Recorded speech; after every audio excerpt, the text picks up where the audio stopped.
This video is brought to you by What's up, kings and queens? It's your girl, Charlotte Moore. As always, we give thanks for another day, you dig? So as the CEO and founder of Motivational More, we take pride in working with incredible creative entrepreneurs. And today, we are shooting a campaign for cool green clothing founded by the one and only AC Green. So the vibrational energy of this line is all about street vibes, a growth mindset, hustle. So today, we are highlighting this, guys, the Baltimore Cool Green Snapback. How cute is this? Look at this.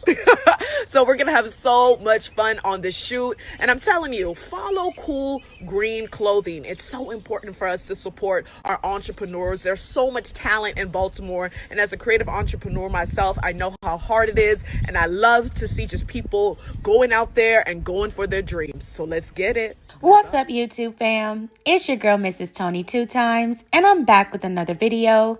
In this episode of the Baltimore Way, I'll be discussing the case of Brittany Powers. She was sentenced to life in prison after a confrontation about a debt owed ended badly.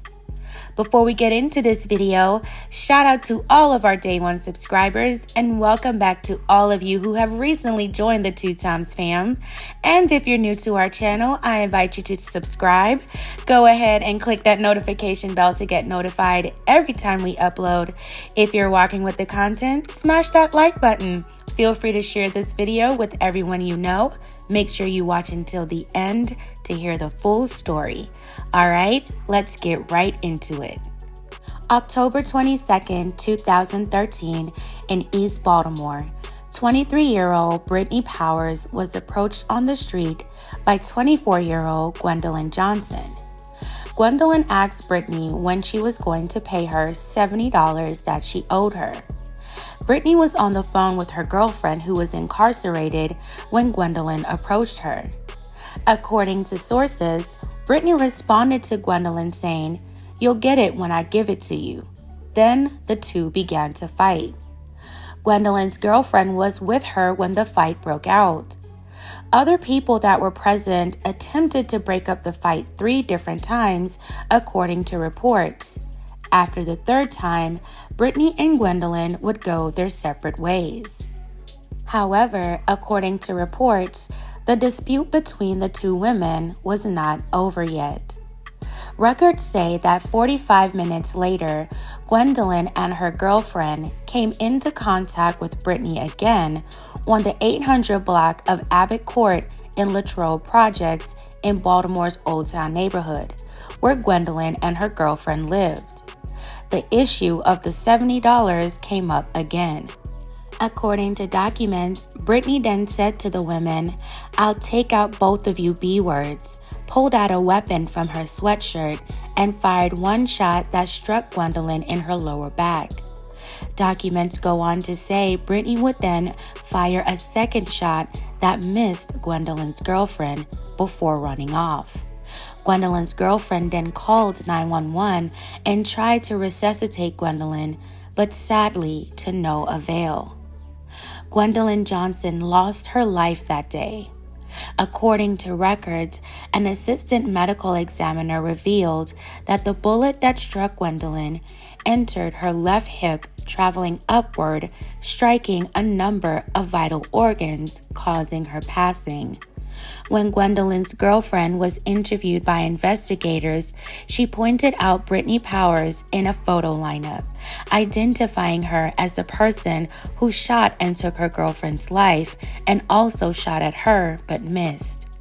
According to news reports, Brittany was arrested and charged with first-degree and attempted murder, assault, reckless endangerment, and other weapons-related violations. 2 years later, Brittany would go to trial. The prosecution painted the picture that Brittany was a violent repeat offender that took a woman's life over a $70 debt.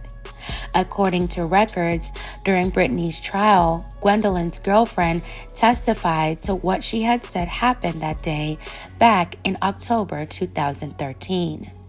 Another person who witnessed the fatal incident told the jury that they heard one of the people during the argument say, "I will do you now," and then one of the women pulled a weapon and fired at another woman. The prosecution would also enter into evidence 3 jail phone calls between Brittany and her girlfriend on the day of the incident. According to records, the jail call recordings captured Brittany Powers speaking with her girlfriend various times during and immediately after the altercations the day of the incident. Those phone calls would be played for the jury. According to documents, the first call recorded the initial altercation. The second included Brittany admitting to her girlfriend that she had been fighting, and the third call recorded Brittany's statement that she had effed up and needed to get rid of her phone, and that her girlfriend should watch the news to learn more about what she had done. According to the prosecutors, the phone calls corroborated witness statements as well as showed Brittany Powers' consciousness of guilt. When it was Brittany's turn to take the stand, she maintained her innocence in regards to the shooting. She did admit in court to fighting Gwendolyn Johnson, but denied being present when she was shot. According to reports, Brittany would testify that she was friends with Gwendolyn and they had drug business together. Brittany would also testify to knowing Gwendolyn's girlfriend. She testified of the events that day and corroborated much of what the prosecution's witness testified to as far as the fights between her and Gwendolyn. However, she would assert that Gwendolyn swung on her first during the first 3 altercations, causing her to drop her phone. The prosecution had accused Brittany of going to get a weapon from a relative's house and returning to seek out Gwendolyn, but she denied their claims, and she denied firing at Gwendolyn, causing her to lose her life. According to documents, when Brittany's attorney questioned her about the calls between her and her girlfriend, Brittany admitted to speaking with her girlfriend and told the court that she was referring to another situation she was going through and not the incident with Gwendolyn. According to reports, she explained to the court that when she said she had screwed up and needed to get rid of her phone, it was because she had severely beaten a junkie who had stolen coke from her, striking the man 4 or 5 times with a wooden 2x4, and he had not gotten up after she struck him. During cross-examination, the prosecution relied on witness testimony to call out that Brittany would be implying that they were lying under oath that she was present when the shooting happened.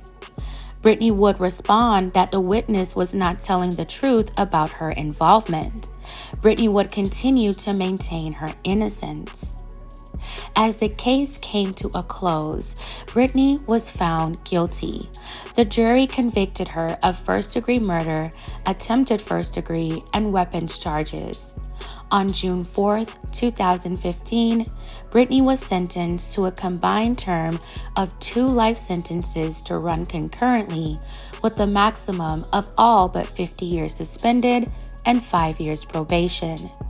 According to records, Brittany quickly appealed her conviction, citing 1. Did the trial court commit plain error in permitting the state to question her concerning the credibility of the critical state's witness? And 2. Did the trial court make a mistake in admitting evidence of jail calls made to Brittany from her girlfriend? Brittany's appeal was subsequently denied in 2016. This story goes to show how quickly things can escalate, especially when it comes to money and individuals feeling disrespected. Brittany maintained her innocence to the end despite the evidence against her. If Brittany is responsible for what happened to Gwendolyn Johnson, she has to live with the consequences of her choices for the rest of her life. And if she was not responsible for Gwendolyn's passing, she did testify in court that she was responsible for possibly beating up a man to the point he would not get up after over a debt he owed her. It was kind of wild to me for a person to give a testimony like that in defense of taking someone else's life. I don't think that testimony worked out in her favor of proving her innocence, along with other things that she admitted to. But hey, that's the Baltimore way. I hope that Gwendolyn Johnson's family and friends were able to get the closure they needed to move on after their loss. May she continue to rest in peace. Tell me your thoughts on this situation in the comments below. If Brittany is responsible, did she react out of feeling disrespected, or was she in fear of what would happen if she didn't pay the debt she owed? Let me know what you think down below. All right, fam, that's it for this episode of The Baltimore Way. Thank you so much for tuning in. Please don't forget to like, share, and subscribe. This is your girl, Mrs. Tony 2 Times, and I'm out.